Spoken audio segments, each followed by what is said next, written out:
Bravo. Donc longue vie à cette centrale et merci à tous d'être parmi nous. On y va. Hop là. Voilà.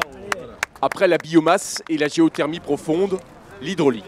ES inaugure une nouvelle centrale de production d'énergie renouvelable dans la vallée de la Bruche, entre Schirmeck et Grandfontaine, sur le torrent du Framont. Coût de l'opération, 2,5 millions d'euros.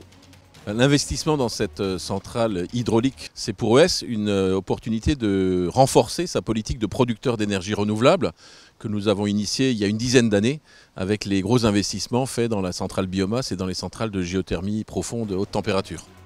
Friche industrielle depuis 40 ans, ES a redonné vie au site dont la première activité remonte à 1850. L'entreprise a rénové les prises d'eau, les conduites forcées, la centrale et installé des passes à poissons. Une nouvelle turbine a remplacé un transformateur installé en 1923, une réhabilitation qui ravit les élus locaux.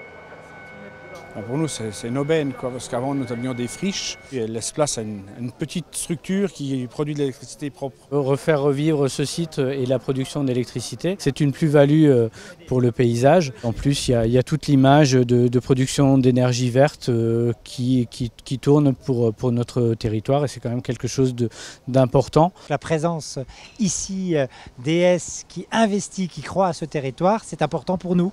C'est aussi important pour les habitants de la vallée qui mesurent aussi que le développement se fait équitablement sur l'ensemble du territoire alsacien. La centrale hydraulique permettra de produire 1500 MWh, soit l'équivalent de la consommation annuelle en électricité de 350 logements. Nous allons regarder sur les cours d'eau, essentiellement dans le Piémont vosgien, s'il y a de futures opportunités par cette compétence que l'on a de savoir-faire pour développer des projets, gérer des constructions et ensuite exploiter ces centrales pendant 20 à 40 ans. Chaque année, 300 GWh de chaleur et 80 GWh d'électricité renouvelable sont produits au service du territoire. Cela représente l'équivalent de 77 000 logements chauffés et la consommation électrique de 16 000 logements. Ce sont 100 000 tonnes de CO2 évitées.